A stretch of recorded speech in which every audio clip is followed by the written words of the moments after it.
నిప్పుల కుంపటిలో ఉన్న భాగ్యనగరం ఒక్కసారిగా వానమ్మ కౌగిలికి చల్లపడింది.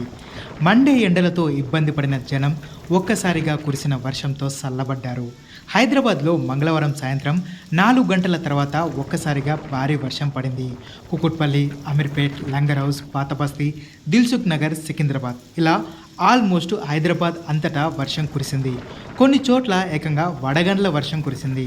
అయితే ఆఫీస్ నుంచి అందరూ 5 గంటల తర్వాతే బయలుదేరుతుంటారు కదా, అదే సమయంలో వర్షం పడడంతో ట్రాఫిక్ కూడా భారీగా జామ్ అయింది.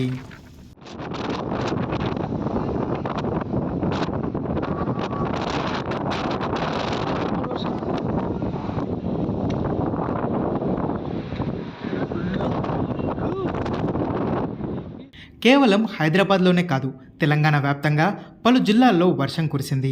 ఈరోజు రేపు కూడా వర్షాలు పడే అవకాశం ఉన్నట్లు వాతావరణ శాఖ అంచనా వేసింది. ఆ తర్వాత 3 రోజులు అంటే శనివారం వరకు కూడా తెలంగాణలో తేలికపాటి జల్లులు కురుస్తాయట. దీంతో తెలంగాణలో ఉష్ణోగ్రతలు చల్లబడతాయని వాతావరణ శాఖ అంచనా వేస్తుంది.